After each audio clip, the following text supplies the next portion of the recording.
I think it's stunning and striking the way that Jesus includes women in his mission and in his purpose in life. And for me, it's absolutely restorative. There is a place for me. Jesus wants me as Nay. I'm not a threat to him, I'm a gift. It completely changes the way I think about myself in front of him. Hi, I'm Glenn from Speak Life. We like to see all things through the lens of Jesus, including the subject of men and women together in the life of the church, where things go right and where things go wrong. I'm joined today by Nay Dawson. She is the author of this book, She Needs, Women Flourishing in the Church, and she joins me on the line from Southampton. Hello, Nay. Hi, Glenn. Great to be with you today. Thank you. Thank you for being here. You are the founder of something called Passion for Evangelism. Tell me what Passion for Evangelism is. PFE, as it's known, is a network of women in evangelism, and we love to inspire, equip, and encourage women in creative evangelism in their context. So in their lives, their work, with their friends. We love creativity. So coming up soon, we've got a mentoring project. So we train and mentor women, and we run book clubs to equip them. And our next Greenhouse mentoring project is all about spoken word poetry. So we're going to spend an afternoon together in London. We've got a woman called Naomi Hutch who's going to train for us, and each woman will bring along some spoken word poetry that they've written. They'll perform it in front of each other, get some peer feedback and encouragement and support. So yeah, that's what we love doing. You are a woman and an evangelist in the church, and you are wanting to raise up other women and evangelists in the church. A lot of this book is a kind of a cry to the broader church to be the sort of place where such gifted women can flourish and thrive. Tell me your journey on. Obviously, you felt the need to write this book. What obstacles do you think there have been in your experience as a gifted woman who wants to proclaim the name of Jesus in the church? What are the sorts of obstacles that have gotten in your way, such that you feel like we need this book, and I feel like we need this book? But how has it been personal for you? Thanks, Glenn. Thanks for saying that we need the book. That means a lot to me and others as well. I guess for a long time I thrived and flourished, and I grew up in a family that didn't know Jesus. I went to church as a teenager and really warmly welcomed in. And in that church, I think I flourished in my gifts and talents, so much so that I enjoyed, running assemblies at school and telling people about Jesus and running a Christian union. But later on, maybe in my early 30s, I was more in a culture where I think men and women weren't seen equally. And so for me, my lack of confidence became more apparent. There were less and less opportunities compared to my male peers. And that did something quite profound in me, which made me shrink a bit as a person. And so I just remember quite clearly thinking, I'm not the person I was. I need to be a bit more reserved, hold back a bit in some of the things I love. And then again, when I have my second daughter, again, a shift happened in me, thinking actually men and women are incredible. They're different. They're incredibly talented and gifted. And actually, I decided that I wanted to help women flourish in their God-given talents in a fresh way. So yeah, it's funny really how I track my journey myself from super confident as a teenager through to unconfident, and then finally again a desire to mentor, equip other women to help them, I guess, from my own personal journey really. How did you come up with so the main body of the book talks about 6 different needs that you've identified that perhaps aren't being addressed in the church. They are: she doesn't feel good enough to serve in your church, she needs help failing, she needs help speaking, she needs brothers, she needs you to stop fudging the issue, and she needs you to fix the leaky pipe. How did you come up with the 6? Good question. Well, really, so my husband's a professor, he grows bones, And so if you need a hip or knee replacement, he's grown bones to, replace a metal hip or knee replacement. Whereas my bones just grown. Yeah. Sorry, that's terrible. It's what middle age is. Exactly. In his workplace, they're very conscious that there are a lot of women at the PhD level in science, but beyond that, the women seem to disappear. And so he was put on the Athena Swan Committee to look at bringing more women, keeping more women in science. And, that's obviously good for the university. It's good for women. They get more funding. But I was listening to John coming home talking about this research, really a lot of research into women in science. And I began to ask the question, is that true for the church? Because a lot of the questions they were asking in science and how to keep women involved made sense of my own experience. And so it grew from there, really. I started blogging. First of all, I just started blogging the stats that I was finding and seeing how my friends responded. And a lot of friends responded, "Nay, this is exactly how I feel." So I realised it's a wider cultural problem, not just the church, but some women in general. Really, it grew from there. And I guess some of the reading that I did made me see the key problems for women, so confidence, failure. And so I tried to address each of those. And it felt like I got to number 6 and I'd had enough. There was nothing else to say. So, that's how it ended up. Yeah, those first two, confidence and failure, are very interesting about some temperamental differences that you might observe at a more population level about men and women. So you talk about she doesn't feel good enough, that women on the whole, more than men on the whole, believe certain myths of perfectionism, myths that they're second best. There'll always be somebody better at something, so you may as well go and ask that person.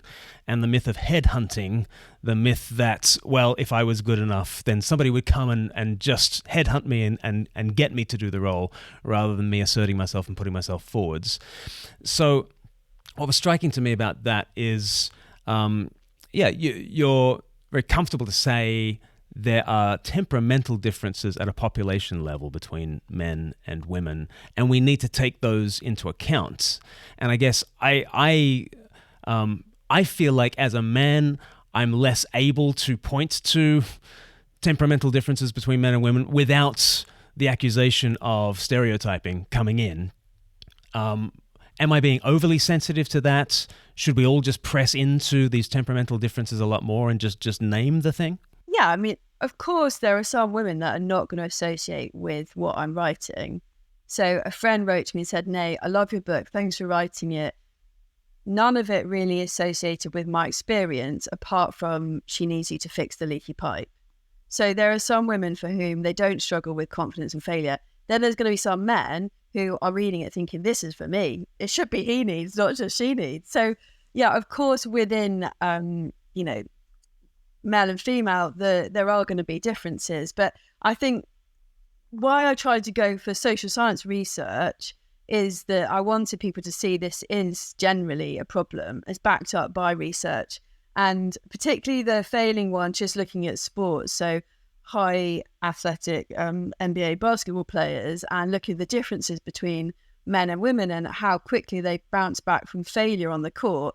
I just thought it was quite a kind of clear-cut thing. It's not emotional, we're not putting everybody in one block. It's athletes and sport. And then the question is, okay, if women are slower to bounce back from failure on the court, does that mean the same if I make a mistake in my work, or if I serve at church and I make a mistake? Is the woman going to be more slow to bounce back? And if so, how do we help her? Because if they're that slow to bounce back, maybe they'll say no and never do that thing again. And actually, as I blogged this again, just the sheer number of women saying, "No, this is me and that's my experience, and this is how it's now impacted me and my view of myself." So I think it's okay, Glenn, because the point of the book is to start a conversation, and it's meant to support people, celebrate that they're amazing, and help them on their journey, rather than box people. Yes. So on those first two things, so if people, and if it's women who in general are lacking more in confidence and need help to fail, what can churches do to kind of help with that? Yeah, that's a great question. So, for example, in the She Doesn't Feel Good Enough to Serve in Your Church, I give the example how when men apply for a job, they meet just 60% of the qualifications. But when women apply for a job, they'll only go for the job if they meet 100% of the qualifications. And almost all of my female friends have said, absolutely, no, that is totally me. So friends that are absolutely competent for a job won't go for it because they're slightly missing or something. So within the church, what does that mean? Well, say, for example, a woman knows that she's got a gift or a talent that she wants to use. Say, for example, speaking at a Christianity Explore course or being the team leader of a team within church. Maybe something that's a bit unusual for women to do in some churches. There is no way she's going to offer herself because until she's 100% perfect at it or good at it, she's not going to offer herself. So for me, I think churches could do far more in finding out what the talents and gifts are of their everyday people and then saying to them, are you using them? And if not, how can we help you use them?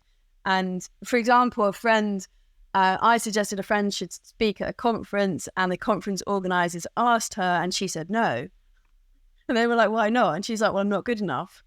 And so they said, well, we've tried, Nay. And I was like, go and ask her again. And if she says no, ask her again. And she did it, third time. So for me, it's all about the church being the metaphor of the body, and everyone has a part to play to build up the church. And there are just some people, women and some men, who cannot offer certain gifts and talents until either they're asked or they feel absolutely 100% good enough. This is interesting because you're an evangelist, I'm an evangelist. I wonder whether a lot of our evangelistic presentations are based on a very male-dominated view of what sin is, such that sin is the sort of boastful pride that clambers up onto the throne and declares itself to be king, and is that kind of self-assertion kind of definition of sin, which is a pretty good definition of like the male tendency, isn't it? Like the male tendency is, even if I'm only 60% of the way towards qualifying, I think I should get the job, and that certainly rings true in terms of your average stereotypical male temperament. It's just interesting to me, and perhaps you can reflect on this as a female evangelist. I wonder whether some of our evangelistic presentations have a male-coded definition of sin, such that sin is Adam's rebellion and tyranny, and usurping control and being the one in charge. Whereas that, and that's true. Like that is one way of casting sin, and it's a very biblical and true way of casting sin. Another way of casting it, though, is Adam's a total coward and doesn't speak up, and the silence of Adam, his abdication, is also one way of describing how we got into this mess. And I just wonder if one of the reasons why our gospel presentations can sometimes be quite unidimensional is because they have been road tested on some posh boys and a bunch of posh teenage boys have been told, get off the throne, don't be in charge anymore, pull your head in because that's what sin is. And at that stage, it leads to a kind of a gospel that doesn't really have as much traction, I think, with people who don't fall into that category. And women being a part of it. Am I onto something there, or am I smoking something? No, you're absolutely onto something, but it's also just so much broader than that, in that, if you're at a church where it's men preaching, which I am, and they just don't have in their mindset to even read the Bible from a female perspective, So what does this say about women? Who are the key characters in the Bible that are female? Where's the female voice in the Bible? Then I think there is so much that we miss. In fact, I think we miss half of the image of God when we forget that there is a female voice to be heard in the Bible. And that, I think, is a huge problem in evangelism, in the church, in discipleship, because women don't see themselves in the Bible. And that's a problem for me. Because actually, if you read the Bible, it's so full of amazing stories of incredible women. And so my good friend and pastor Dave Bish, he intentionally reads female theologians. He intentionally uses female illustrations in his sermons. He talks about women, and it just makes such a difference. Rather than say, you barely hear a woman talked about in the sermon, and if it is, it's usually that she's a temptress. That's quite painful. So, yeah, I get back into the Bible, honestly. If you do that, you'll be fine. The problem is when I think, I won't go on. Yes, because one of the other things that it does is, like, if for instance, back to the sin issue, if sin is just the boastfulness of the stereotypical man putting himself forward, you're not able to actually convict people of sin that's coded differently. Because like this book is for the wider church to hear about the needs of women and their need to flourish in the church. And so I think it's inappropriate in this book to say, women, you're not putting yourself forward as much. Why don't you put yourself more forward, right? I don't think this book is the right, venue for that to be said. But at some point, there is a way of saying to women, isn't there, that perfectionism is holding you back. Here's how you can work on the perfectionism thing. Like I say, I don't think that's what this book is for, and I don't think that's the right venue for that to be said. But you actually open up a much richer way of talking to all kinds of people when you say, it's not just male-coded sins and it's not just male-coded virtue. There are female-coded virtues and female-coded sins as well. Does that make sense? Yeah, absolutely. Men and women are made in the image of God, aren't they? And yet so much of our church is just about the image of men. Yeah. Yes. Yeah, interestingly, so many of my friends bought the book, so friends and family that don't know Jesus yet. And I was a bit like, what are you doing? This book isn't for you. Stop buying it. Even like my daughter's swimming coach bought it. I'm like, what on earth? And interestingly, as people have read it, and why they chose to read it was, one, because they love me and they support me, but two, for them, how women are treated is a really big stumbling block for them coming to know Jesus. And so the treatment of women is a massive, massive apologetic issue. And we as a church are just failing on that. And so really I could write another book on how Jesus is amazing and the Bible is amazing, how it deals with women. But my friends are saying, I want to know, do you believe that women are equal and valuable in the eyes of God? And if not, I'm just not interested. And so it's been an incredible opportunity to, as they've read it, just say, look at what Jesus says about women. It's so very different to what you may have heard or experienced in the church. And I'm sorry for that. But go back to Jesus. He's very, very different in the way he interacts and engages with women. Yes. You reference an article that's actually the summary for a great book that is the number one book that you recommend off the back of She Needs. But it's 21 places where women emerge front and center in Scripture's storyline.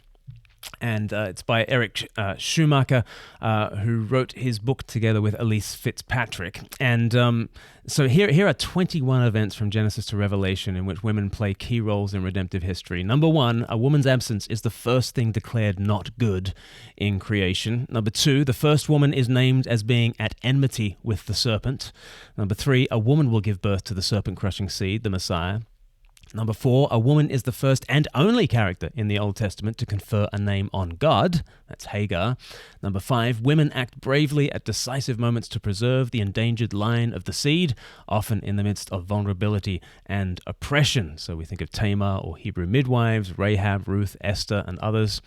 Number 6, women are the first to believe that Jesus and his forerunner soon would be conceived. That's Luke chapter 1, thinking about Elizabeth. Number 7, a woman and her child in utero are the first recorded people to recognize the Messiah's arrival. That's Elizabeth again. Number 8, a woman is the first recorded person to declare the Messiah's presence on earth. Again, Elizabeth. Number 9, a woman voices the New Testament's first poetic song, praising God for the Messiah's arrival. That's Mary's song. Number 10, a woman is the first to expect and request a miraculous sign, Jesus' mother. Number 11, a woman is the first recorded Gentile to recognize Jesus as the Messiah and the first to tell a community about him. That's the Samaritan woman. Number 12, only women are said to give general, regular financial provision to Jesus and the 12 in Luke chapter 8. Number 13, no woman is ever recorded as acting against Jesus. Wow. Number 14, women were the last to stay with Jesus at the cross, along with one disciple, John. Number 14. Number 15, a woman is the final person Jesus directly ministered to before his death. That is when Jesus provides for his mother, Mary, with John. Number 16, women were the first tasked with proclaiming the good news of the resurrection.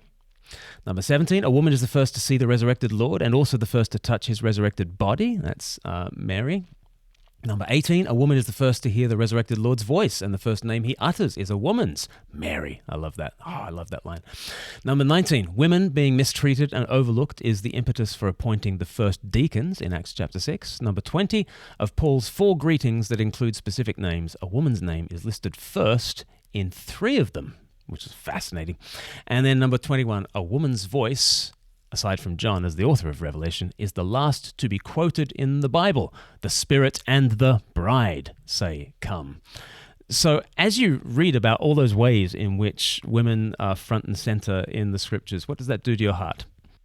Well, first time I read this, I just wept, and I felt there is a place for me as a woman in not just in God's mission, but in God himself. I just felt welcomed and accepted and invited into what God was doing in his world. And I read it at quite a painful time when most of my male peers, we'd been equal in the jobs we were doing, and then they all went paid to Bible college, nice job as a pastor. And I was like, what do I do now? I have babies and I retire at 33. And this was very different. It was stark. And I just think the kindness of Jesus, women from the cradle to the grave, women were the first to witness and share of the good news of Jesus. I was like, yes, I can be an evangelist. It's okay to be who I am. So it was very affirming. But also not just me as an evangelist, things like the stories of the midwives and how these courageous women stood against injustice, that just blew me away. And then the kind of countercultural, it was only women giving regular financial provision. Like, what? I thought women were supposed to go and have babies and not work, and that's the good, right, middle-class Christian thing to do. No, these were rich women giving generously. Cough up, ladies, cough up. Absolutely. Yeah. So it slightly blew my mind because I've been accused of being a feminist and a liberal, and here was like a new model for me of what it meant to be a woman. And I felt deeply excited and grateful to Eric, really, and to Elise for writing Worthy, which was the expanded version of this blog. Mm. And I was heartwarmed to see you have a different list on page 87 of your book about the ways in which women minister to men and minister to the broader church. And this is a different kind of a list, but it gives such a rich picture of what New Testament Christianity looked like in biblical times. You talk about here is ministry women to men, and so you talk about Priscilla, Aquila, and Apollos in Acts 18, for instance, and the way in which Priscilla and her husband taught Apollos. And then you talk about ministry of women to women. You talk about Naomi and Ruth in that stage. You talk about ministry of men to women in groups. So in Luke chapter 10, Mary just sat with the guys and learned with the other disciples. You talk about men and women as co-workers. I think Romans 16 is such a window onto first century life in which men and women ministering together, men, women, brothers, sisters, mothers, all working hard together. Then you talk about men to women on their own. So Jesus was quite happy talking to a Samaritan woman by herself in John chapter 4. Women as patrons, that's back in Romans 16. You talk about Phoebe, a wealthy, influential person of high standing, providing substantial benefits to many believers. You talk about grandmothers and mothers teaching men, such as Timothy and 2 Timothy. Jesus and the apostles depending on women. That's that same point about the those providing for Jesus' needs, those women in Luke chapter 8. Men and women traveling together. They just went about. Jesus allowed women who weren't his relatives to travel with him in his group of male and female disciples. You talk about women hosting assemblies of believers in their home. You talk about Nympha in Colossians. I guess... would it be Lydia as well? In Acts 16 would be an example of that. And men and women as brothers and sisters. And that's obviously all over the New Testament. But you referenced 1 Timothy 5.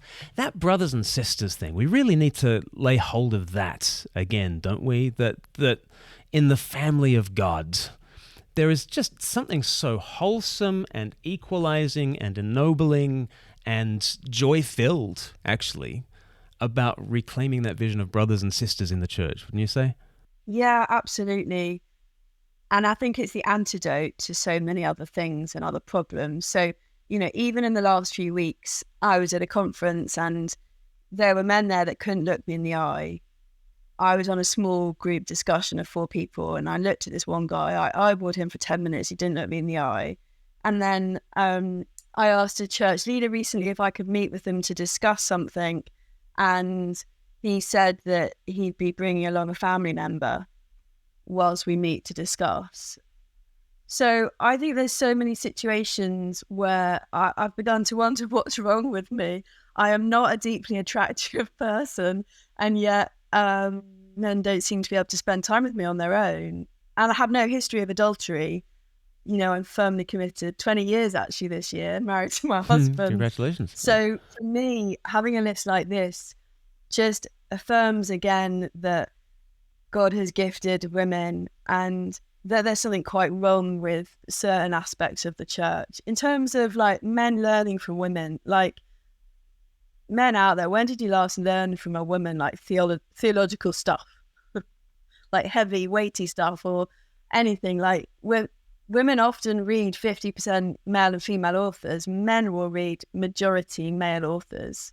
So we're just not learning from each other. And I think that's deeply unhealthy. Whereas the Bible shows so many different patterns and ways. And being brothers and sisters is the antidote for all of that. And it's plural, isn't it? It's sisters, brothers, not just one brother, one sister. Yes. Yeah. So one of your chapters is entitled She Needs Brothers. And you quote there from Jen Wilkin, who is over in the States. She has written about 3 female ghosts to haunt the church. And when we lose sight of the brothers and sisters thing, here are 3 kind of false visions that women are sort of cast as. The child, she says, the usurper, and the temptress. Can you elaborate on those, the child, the usurper, and the temptress, and what examples have you seen in your own experience of these kind of stereotypes? Yeah, thanks, Glenn. So the child, I guess, simply as a parent, it would be things like making decisions for women, patronizing or humiliating them in front of others. That happened to me quite a lot. A peer would always introduce me with a very embarrassing story about me every single time he introduced me. Controlling others, controlling them. Independence is discouraged, told what to do in your free time, and then male peers being given more freedom than you. So that would be the child. I've experienced each of those, most of those in multiple times, as have friends. I would say the usurper is one where your character's questioned. You're told you've got ideas above your station, treated with suspicion. So, and things like friends have said to me, Nay, it's obvious who wears the trousers in your marriage. So kind of questioning that I'm trying to take over in the marriage, or questioning I'm trying to take over at church. Other people thinking that you want their job. That's happened to me before. I've been accused of a coup before, trying to take someone's job. People admitting they're afraid of you. So at a conference once, I noticed that in the free time, the men hang out with the men, and the women, of which there was probably 4 or 5, stayed with the women. And I said to one colleague, why does nobody want to spend time with me? And he said, Nay, they're afraid of you. I was just like, what? Like, I like swimming and I like gardening and cooking. Like, I'm not a kind of fear-making person. So that's the usurper. The temptress is that women basically want to get into bed with any man they spend any time with. And so we're marriage disruptors. Hence, like, people not wanting to spend time with us alone in a cafe. So again, this seems to happen to me at conferences a lot, but at a conference I went to, I was asked to be a mentor. I noticed that all my mentees were women. And then I noticed in the dining room that all of the tables were women only or men only, apart from the ones where the man was mentoring a woman and a spouse had to come along. And this was like 6 a.m. in the morning in a restaurant with hundreds of people in, probably 5 a.m. UK time. Like, I was tired. I was not going to be, in any way tempting anyone. And yet even that was too much. And so when you live like that you are a temptress, it does something to your personality and your worth. To caveat that, I grew up in a single parent family. My dad did have an affair with my mum's best friend. So I'm very aware of adultery. Don't agree with it at all. I think we've got to be careful on many levels. But the kind of bog standard, this is what women are, is deeply unhelpful in society, not just the church. And it means we miss out on relationships, doesn't it? It really does. And it actually fails to do the one thing it's trying to do, because suddenly you've just identified every woman as a threat. And actually, that might lead you to kind of erect triple guards against adultery and that sort of thing. But it also makes you conceive of every single woman in your life as a seductress and a temptress and a threat, which I think is even counterproductive for what you want to do. Like, because even if the man is trying to avoid adultery, it's an odd way to try to avoid adultery, to cast every woman as a threat. Actually, I think that ends up being counterproductive, even in the thing that you're most trying to do. And I think that circling back to the brothers thing, the brothers and sisters thing, like the most wholesome thing you can do is just recalibrate your vision for women in the church as either mothers if they're older, or sisters if they're the same age or younger. And vice versa, women to see men as brothers and fathers in that kind of way. That seems to me to be a much more wholesome way of doing it. But it would also mean that probably in that restaurant at 6 a.m. in the morning, there'd be a lot more mixed tables. And Amy Bird has written a really good book called Why Can't We Be Friends? And she talks about how avoidance is not purity. And I think that's just really helpful, looking at what actually is purity and how can purity be found. So I think we've gone down the wrong route, really, and the impact of that really hits women hugely. You've got a great chapter on she needs help speaking, and it's interesting. Like, kind of the first ways you apply that is she needs help in speaking up, in just contributing to conversations that are happening. You've got kind of examples in the secular sphere, and then you've got a heartbreaking example in a church sphere where one of the women who you quote says that she was encouraged, I think it was in a camp setting, that during the prayer meeting, whatever you do, women don't go first. Make sure it's a man who prays first, because that will set an example, I guess, for male kind of spiritual authority or something like that. But that seems like I put many frowny faces in the margin of this book, Nay. It's brilliantly written, by the way. It's not. Thank you. But just, the frowny face is not disagreement. The frowny face is sadness at the truth of it. Yeah. And who tells a woman, please don't pray first? Like, what does that even communicate? What does that do to the woman? And clearly this woman had remembered it from years ago, and it had stayed with this woman. And I can imagine why it would stay with a woman. Like, this is a thing, isn't it? Yeah, it really is a thing. And each of these stories are true. I've changed the names to protect the women, but they could have been multiplied over and over again. So there's themes that have come out. I think it's because in many church circles, women simply are second rate. And somebody once said to me, when I was kind of questioning what I was doing with my life, my career, she said about a male peer, he really could be something, he really could be something like a pastor. And I was like, what about me? And that whole, like, the ultimate obsession about men becoming pastors, and actually forgetting that there's so much we can do in life for God. Like, the whole of life is worship. It really kind of delegates women to a second class citizen, which I think is desperately sad. And so that's replicated. Of course, you allow the men to go first because they really could be something. Of course, we don't push an agenda because, they really could be something. So that, I think, sadly has its outworking in many places in the church because the pastor, the church leader, is way too enamored, rather than actually all of us are really important in God's mission, whether that's 9 to 5 in the science lab or leading a church or me running Pastoring for Evangelism.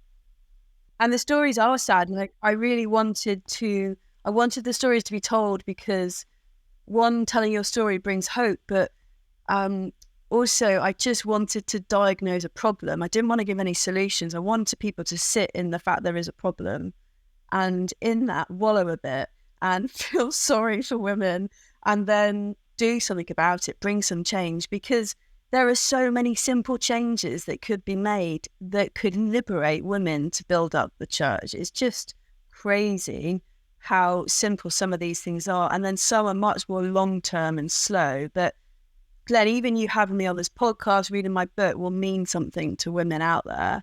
And that's really exciting. So take us through some of these things that can be done. There are some simple things that hopefully can happen today, and there are some longer term things. Let's start with the simple and the more immediate, and then we can think about some of the longer term ones. Yeah, so I'm grateful that lots of church pastors have read my book. They've been in touch. Some have said, it's very, very short. They read it in an afternoon. And I've responded, that's not how you're meant to read it. It's meant to be read together. You don't read this book alone. You buy 2 or 3 copies. And the best thing that you can do is read it with everyday women in your church and listen to what they're saying. So as a church, I go to Southampton Lighthouse International. 30 of us committed to reading it in June. And we read it through June and then met together to listen to each other. And I think that is the most important thing to do, is first of all to stop and listen to the experience of women in your church. Because until you do that, you presume everyone's okay, or you presume that person's a usurper or just like a troublemaker. I think it's really important to sit and listen. And only from that point onwards, you can actually make any changes. I think also clarity is kindness. So being clear on what your position is as a church is really important. I met a vicar recently who, again, said, thanks so much for your book. I really enjoyed it. And he said, what do I do? And I said, well, clarity is kindness, get clear. And he said, well, it's just so hard. It's much easier to respond to the issue. And I said, well, of course it's easier for you, but what about the women? You know, if you get clear and have a bit of pain getting clear, you will make life so much better for the women in your church. And he agreed, and he said, I'm going to do it for their sake. So I think listen, get clear on the church's position, and then do everything you can to encourage, inspire, equip women to give it a go, serve in your church in a new role, find a new space for them to serve, encourage them. Like Glen, I love Speak Life. I'd love to see more female evangelists, more women, you know, like you, Glen, but doing their stuff and equipped and encouraged to do that. Like, how many well-known female evangelists do we know? And yet how many male evangelists do we know? So many.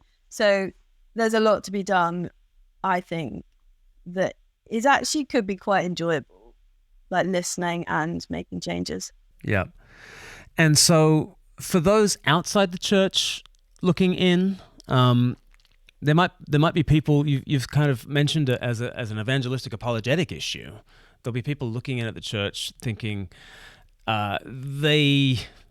they think they know the answers to the meaning of life, but I don't see men and women flourishing together, or I'm not sure I see a vision for the liberation of women there in the church.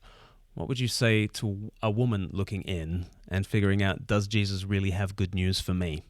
Yeah, and I think it's even worse than that. I think the questions are, is Christianity good for women? Does God even like women? Does the church like women? Because if he doesn't, then what's the point? And I think when you go and look at Jesus in the Gospels, he will surprise you every time how he interacts with women, how he engages, how he invites them. And most of the time it's countercultural for that moment. So you look at Mary and Martha and how Jesus invites them to come and sit at his feet and learn. And you look at the Samaritan woman and other women that have questionable histories, and yet Jesus spent time with them.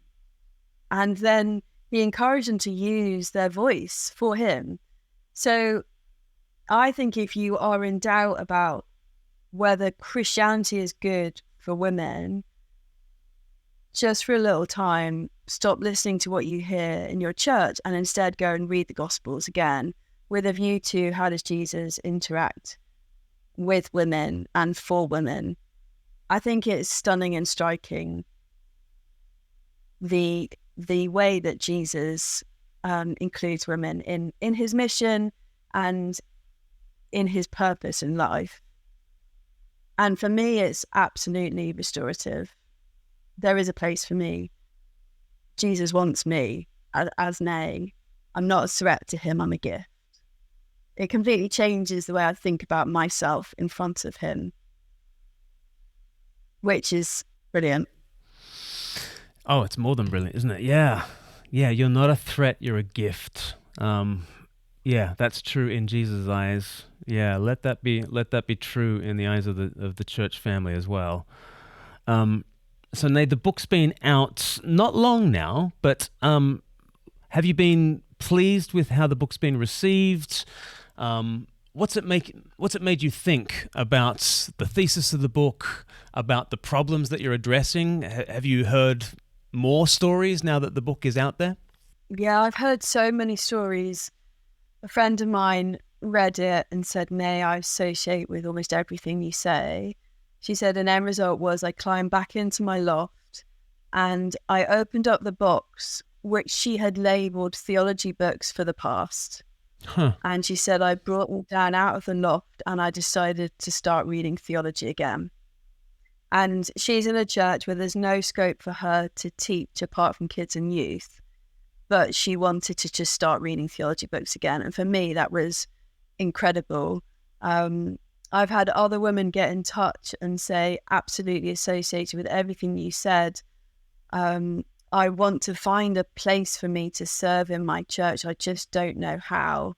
And again, it's these underused talents and gifts that women have that are rusty on the shelves. They're going back up to the shelves to find them and bring them back down, and then hopefully finding boldness to ask their pastors how they can use them. I mean, other friends I've met with, and we have just cried together, the pain that they felt for decades as a woman in church. And many of them are now amazing in their jobs. They've become leaders and trained in the secular world in their jobs because the church just won't have them. But it's how they keep on having hope and being generous and forgiving and not being cynical. That's a big thing. How do we remain really fresh in our love for Jesus and our love and hope for the church, even though we are so underused and undervalued? That's been a big conversation. And I don't want to become a kind of separationist or segregated from men or from others in the church. I genuinely believe men and women should be working together for building up the church. And so that kind of constant striving to how can we love our brothers better and not just hold it against them and become bitter, that's been a great opportunity to talk. And then some women saying, actually, I'm thriving in my church. Nay, I've loved your book. It doesn't necessarily apply to me, maybe the confidence of the failing issues, but they're saying we want to listen to others in the church, so they're inviting in. So that's been really encouraging. Lots of feedback. And then church pastors saying, thanks so much. We've read it as a church team. We want to think through the whole strategy about women in the church. So that's been really exciting that church teams want to listen to women en masse and then talk about what's our position on women, what can women do, and then how do we get them to a place where they're actually serving. That's really critical. So what gives you hope as you move forwards from this book? The book is out there. It's kind of doing its thing. It's starting conversations. What gives you hope as you move forwards? I think the fact that we can have a conversation that's okay, that I'm not in some ways disloyal or disrupting the church by opening up a conversation. And then that conversation being between men and women and between those that can make decisions and others means that I have great hope that change could come. Not necessarily that churches change their theological position, but within that they make so much more space to consider what it's like to be a woman and how to involve them. And I have great hope, and I've seen things change. I guess there are times when I don't have hope and there's quite a block against women serving freely or equally.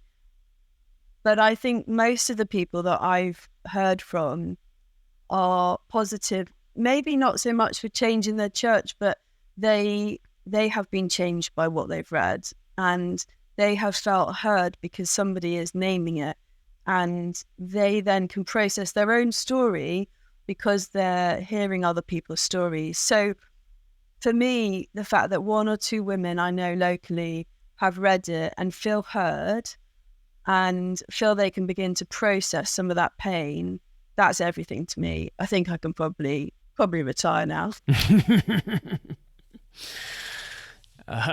So Nay, looking ahead as an evangelist, what gives you hope as an evangelist, sort of surveying the UK scene and wanting to make the name of Jesus known around there?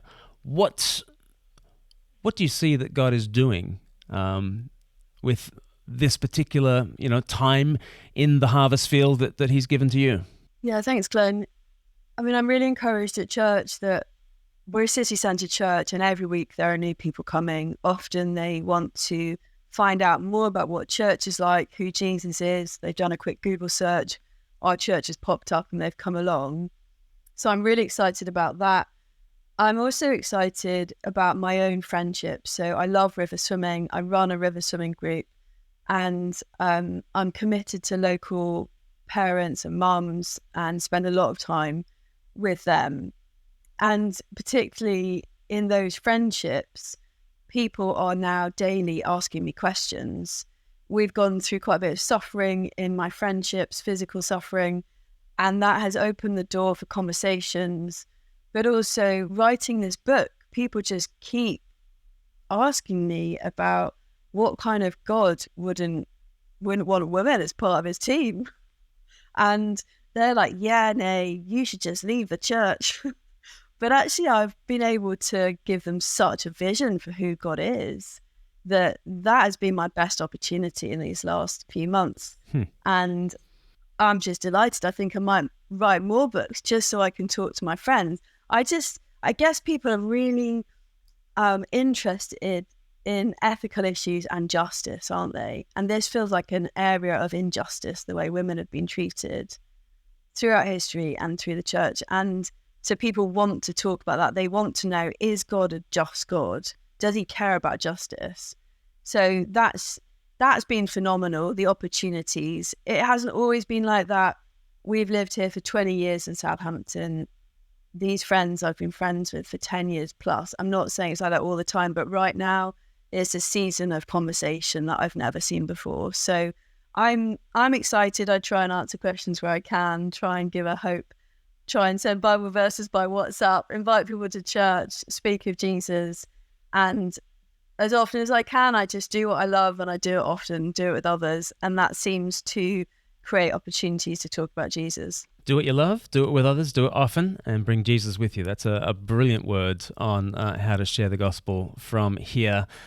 Nay, your book is called She Needs, When Women Flourishing in the Church, published by IVP and available where all good books are sold. So how can people keep up with you online, Nay? Follow me anywhere on your social media, Nay Dawson. And in particular on Twitter, we've got an upcoming podcast called She Needs, where we'll bring to life some of the authors that I heavily lent upon in writing the book. So we'll be interviewing Amy Bird, Eric Schumacher and Kelly Cole. Fantastic. Well, I will be subscribing to that as soon as it is available on Spotify. So do look out for the She Needs podcast coming soon. Nay Dawson, thanks for joining us. Thanks, Glenn. Great to be with you.